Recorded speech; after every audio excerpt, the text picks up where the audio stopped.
So ayun na nga mga ka-dailies, welcome back sa ating vlog. At syempre ngayon po ay bibigyan naman kayo ng isang magandang episode kung saan maglilibot po tayo sa isang dinadayo ng mga turista dito sa Baguio, ang Enchanting Christmas Village dito sa Baguio City. At syempre ay may interview po natin ang isang staff. Magandang gabi po, ma'am. Magandang gabi po sa lahat. Thank you po sa inyong pagbisita dito sa ating Christmas Village po. Ano pang pangalan ni ma'am? I'm Chari po, ma'am. Chari. Yes, si Lucia Tamtamoy po. At pwedeng matanong po kayo, ma'am, regarding po sa Christmas Village. Kung ano po yung naidudulot nito sa mga turista na bumibisita ngayon, lalong-lalo na ngayong holiday mahabang bakasyon. Gusto po naming ma-experience nila yung World of Fun, which is the theme po ng Christmas Village. Gusto naming makita nila kung ano ang meron ang Baguio. And yun po, we'd like to promote na maalala nila kung ano yung mga na-experience sila nung bata nila. Like circus theme po, ayan, mga carousel and ball pit.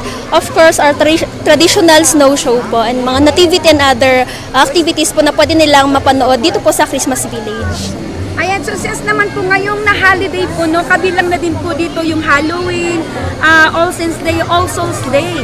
Ano po sa tingin nyo ang dahilan? Bakit po sila pinili nilang pumunta dito na mag-celebrate aside from going home to their hometown at makipag-celebrate sa kanilang mga family?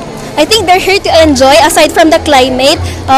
They would like to experience also what Baguio really is. So ayun, I'm happy na marami pong pumupunta ngayon dito sa ating Christmas Village. I hope everyone enjoyed it po.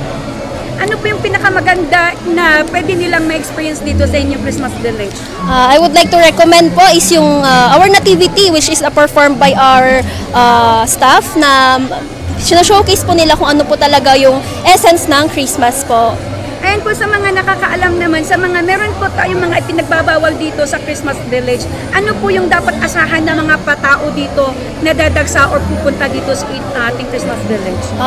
Our number one rules and regulations po is yung pagsuot po ng mga tong type na tsinelas. Of course, that's for the security purposes din po, especially may mga seniors at mga bata. Yun po, iniwasan natin may mga madulas since may snow show po tayo. Ayun po. Ayan, maraming salamat naman sa iyo, ma'am, sa inyong mga information. Is one thing, ma'am, more po, wala po bang isang nakakasakit or nakakapagbigay sakit sa mga tao na bumibisita dito sa tingin niyo, ma'am? Sa tingin ko wala naman po, ma'am. Ayan, kasi meron tayong snow, di ba? Yung sinasabi mo, di ba? So, sa tingin ko hindi man siguro kaya nga binibigyan sila ng paalala regarding po sa inyong rules and regulations. Opo, para po aware sila before po sila pumasok para po lahat po ay masaya. Ayan, so since po na ang ating Baguio City po ay isa na pong creative city and member of the UNESCO, ano pong masasabi niyo po, ma'am, sa inyong contribution sa ating sa Baguio City? Of course, we would like to thank the City of Baguio because we're promoting this Christmas Village as one of the most visited tourist spot in Baguio City po. Maraming salamat, ma'am. Thank you so much, ma'am. Yes, thank you. Ayun na nga, sa pagkatapos po natin ma-interview si Ma'am Chari, syempre, naglibot po kami at maraming salamat naman dahil kami po ay pinaunlakan ng isang interview at the same time, nilibot namin ang Enchanting Christmas Village at abang ba naman na akalain mong punong-puno ng mga tao, no? At sila ay sobrang na-amaze, lalong-lalo na dito sa snow area. Siyempre, samahan niyo po ako dahil ililibot ko kayo dito sa isang napakagandang Christmas Village dito sa Enchanting Christmas Village dito sa Baguio City.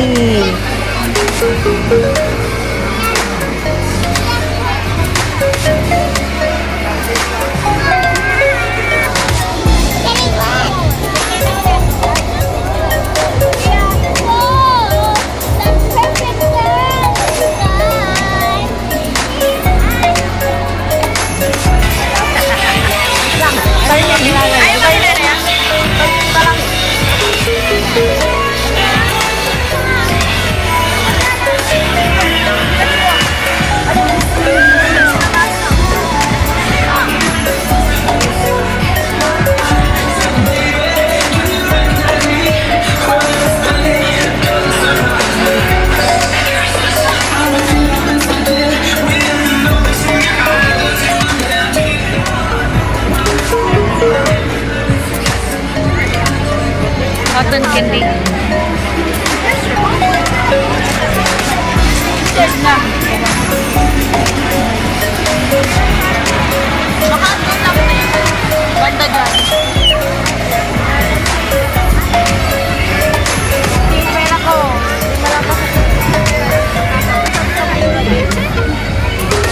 Lamig na lamig sila sa snow.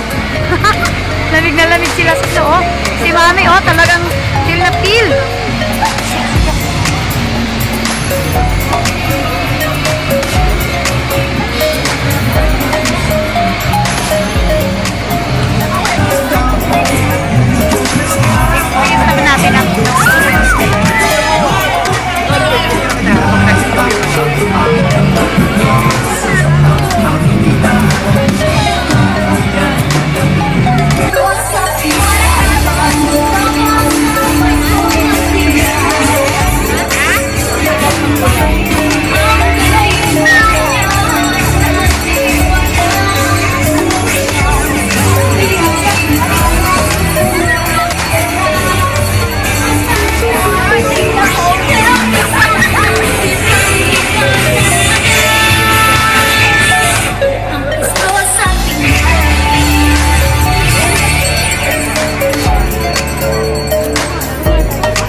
Ayan, so dito pa lang, no, pagpasok mo pa lang matitil mo na yung Christmas, no? Dahil nga po, no, sa paglipad ng, meron ka talagang makikita dito na para snow.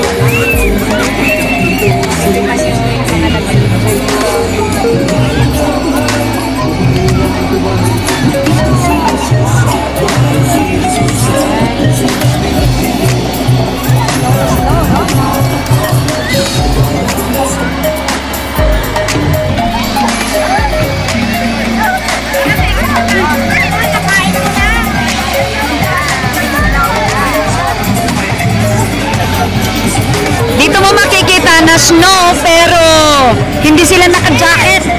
Di ba?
Go, go, go.